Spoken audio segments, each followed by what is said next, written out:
여러분도 쉽게 따라 하실 수 있습니다. 무지해반증 수술 전후 꼭 해야 하는 관리법, 이 영상 하나만 보면 든든하실 겁니다.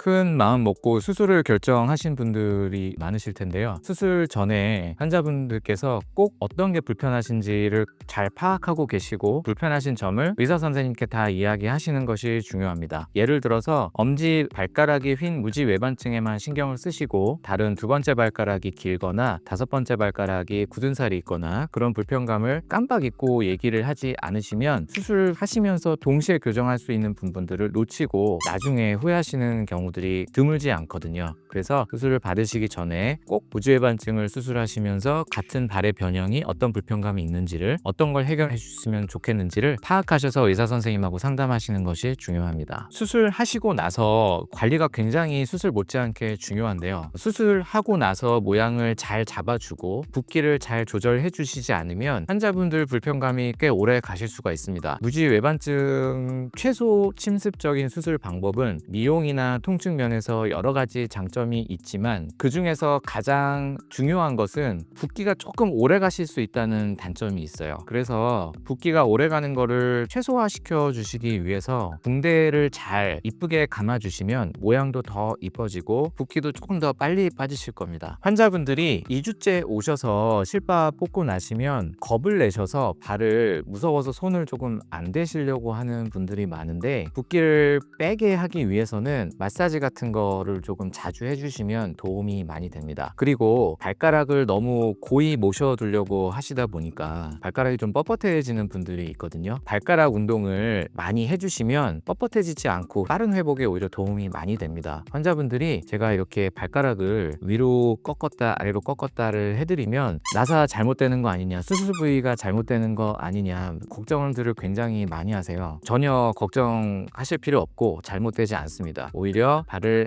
많이 사랑해 주시고 마사지도 많이 해주시고 스트레칭 같은 것들도 발가락을 많이 해주시면 회복이 좀 더 빠르실 겁니다. 첫 급성기에 수술하시고 2주째 그리고 6주째까지 보조 신발을 신을 때까지는 그런 마사지 같은 걸 많이 해주시면 도움이 많이 되시고요. 가장 기초적인 이야기인데, 수루 신발, 보조 신발을 꼭 신어 주셔야 됩니다. 왜냐하면 수술을 하신다고 해도 그 부위가 완전히 안정화된 것이 아니기 때문에 보조 신발을 신어 주시지 않으면 수술 부위가 조금 움직이거나 붓기가 오히려 많이 오래 갈 수가 있거든요. 그래서 보조 신발은 실내, 실외에 막론하고 꼭 착용을 해주시는 게 중요하고요. 일단 6주째까지 보조 신발을 다 신어 주셨으면 그 이후로는 일상생활을 다 하셔도 되는데, 환자분들이 일생 동안 진행된 변형을 일시적으로 한 번에 교정을 하는 거거든요. 한 번에 발을 정상화를 시켜주다 보니까 이런저런 발의 불편감이 좀 있으실 수는 있어요. 아무리 저희가 수술을 잘 해도 오히려 더더욱 그런 불편감들이 직후에는 좀 생길 수가 있습니다. 환자분들이 이제 6주째 보조 신발 벗고 신나게 활동하시고 여행 다니고 싶은데 뭔가 내 발이 아닌 것 같고 좀 불편감이 있다라고 말씀하시는 부분도 일부분 계십니다. 그러나 그런 경우는 되게 시간 지나면서 적응이 되시면 오히려 환자분들이 조금 더 나은 기능이나 편한 느낌을 찾으실 수가 있어요. 그래서 그런 불편감이 있더라도 불안해하시거나 당황해하실 필요가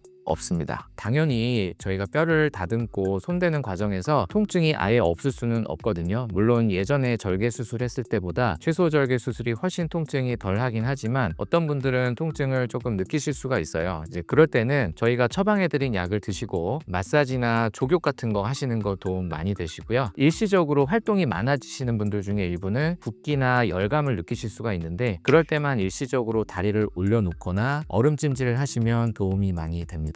제가 아까 말씀드린 거랑 조금 연결되는 이야기인데, 수술하시고 나서 붓기가 오래 가시는 분들은 수술 이전에 신던 신발이 일시적으로 좀 안 들어가실 수도 있습니다. 왜냐하면 붓기가 좀 덜 빠졌잖아요. 그래서 뭐 발레 슈즈라든지 굉장히 얇은 타이트한 신발 즐겨 신던 분들은 6주 보조 신발 신고 나서도 조금 그런 신발이 안 들어갈 수도 있습니다. 근데 다만 제가 아까 말씀드린 것처럼 마사지, 스트레칭이나 이런 것들 많이 하시고 관리만 잘 해주시면 점점 붓기가 빠지면서 그런 신발들 다 신으실 수가 있게 됩니다. 수술하시고 나서 운전 언제 하실 수 있는지를 물어보시는 환자분들이 굉장히 많으세요. 왼쪽 발은 요새는 거의 오토 운전이잖아요. 그래서 오토 운전할 때는 왼발은 거의 신경 쓰지 않으셔도 되니까 왼발은 논외로 하고요. 페달을 많이 밟는 오른발은 물리적으로는 4주만 지나면 운전이 가능은 하세요. 근데 운전을 할 때 우리가 발에 페달을 밟을 때 발이 물리적으로 버텨주느냐와 발의 기능이 내가 원하는 만큼 운전할 때 돌아왔느냐, 그거는 조금 다른 얘기거든요. 그래서 페달을 밟을 때 물리적으로 버티는 힘은 4주면 돌아옵니다. 다만 우리가 급박한 상황에서 브레이크를 밟을 수 있는 능력이 충분한가를 보는 게 운전 가능한가에 또 굉장히 중요한 요소거든요. 그런 것들은 수술 후 보조 신발을 신으셨을 때 그런 기능이 조금 안 돌아오실 수가 있어요. 그래서 4주 후에 발을 써보시고 발이 조금 부자연스럽고 힘이 잘 안 들어오는 것 같다고 하시면 2주에서 4주는 조금 더 유예 기간을 추가로 더 두시는 것이 안전합니다. 내가 이제 발이 완전히 돌아왔다는 거를 이제 느끼시려면 말씀하신 것처럼 여러 가지 기능을 저희가 이제 참고로 보는데, 그 중에 이제 가장 핵심적으로 보는 거는 일상생활이 돌아왔는가는